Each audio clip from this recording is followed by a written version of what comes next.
Law 24. Play the perfect courtier.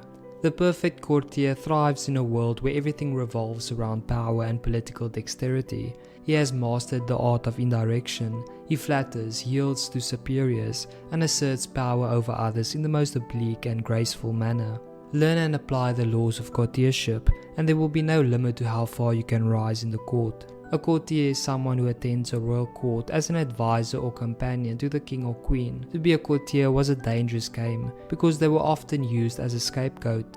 Living the life of a courtier was like walking on a tightrope. Courtiers had to learn to master the balance between pleasing while not pleasing too much. It was a dangerous game. There are still plenty of people who believe the sun revolves around them. The royal court may have more or less disappeared, but courts and courtiers still exist because power still exists. The 13 rules of court politics. The first one, avoid trying to impress people. It is never prudent to prattle on about yourself or call too much attention to your actions. The more you talk about your deeds, the more suspicion you cause. You also stir up enough envy among your peers to induce treachery and backstabbing.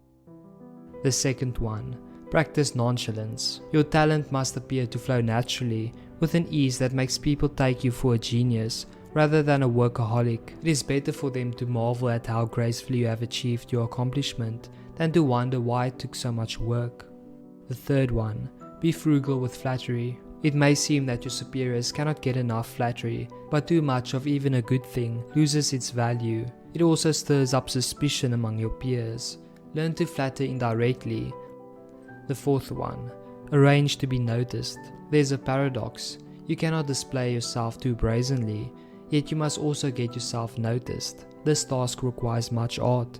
It is often initially a matter of being seen, in the literal sense. Pay attention to your physical appearance then, and find a way to create a subtly distinctive style and image. The fifth one, alter your style and language according to the person you are dealing with. The pseudo-belief in equality, the idea that talking and acting the same way with everyone, no matter what their rank, makes you somehow a paragon of civilization, is a terrible mistake. Those below you will take it as a form of condescension, which it is, and those above you will be offended, although they may not admit it. You must change your style and your way of speaking to suit each person.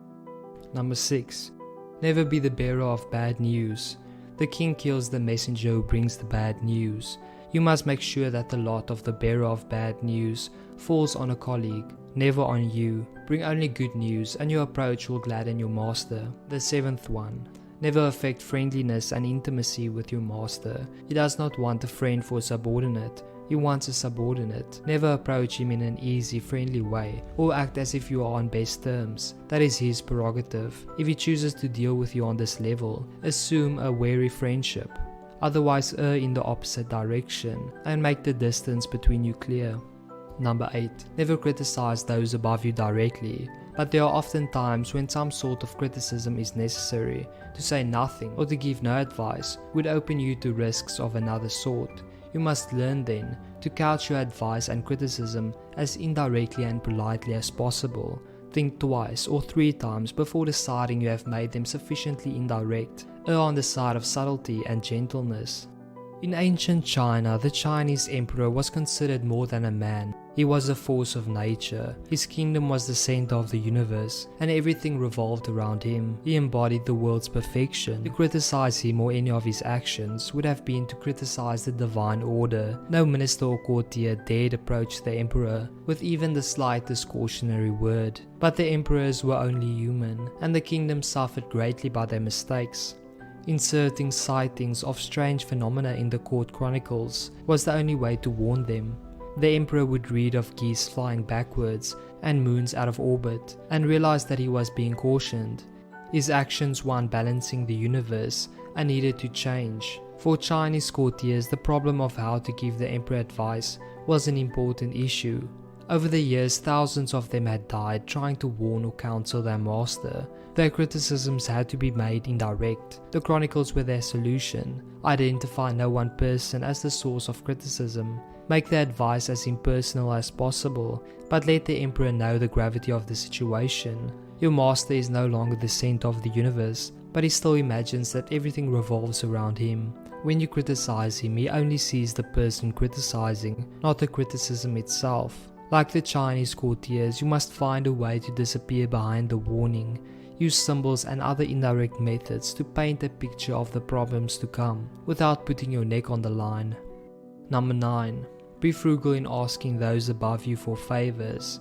Nothing irritates a master more than having to reject someone's request. It stirs up guilt and resentment. Ask for favors as rarely as possible and know when to stop. Most importantly, do not ask for favors on another person's behalf, least of all a friend's. Number 10. Never joke about appearances or taste.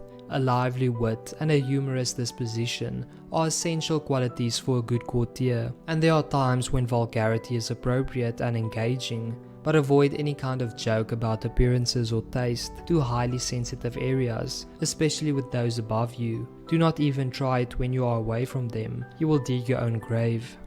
Number 11. Do not be the court cynic. Express admiration for the good work of others. If you constantly criticize your equals or subordinates, some of that criticism will rub off on you, hovering over you like a grey cloud wherever you go. People will groan at each new cynical moment, and you will irritate them. By expressing modest admiration for other people's achievements, you paradoxically call attention to your own. Number 12. Be self-observant. The mirror is a great invention. You must visualize mirrors everywhere, training your mind to try and see yourself as others see you. Are you acting too submissive? Are you trying too hard to please? Do you seem desperate for attention? Be observant about yourself and you will avoid a mountain of dangers. Number 13. Be a source of pleasure. This is critical. It is an obvious law of human nature that we will flee what's unpleasant and distasteful, while charm and the promise of delight will draw us like moths to a flame. Make yourself the flame and you will rise to the top. Not everyone can play the role of the favorite, for not everyone is blessed with charm and wit, but we can all control our unpleasant qualities and obscure them when necessary.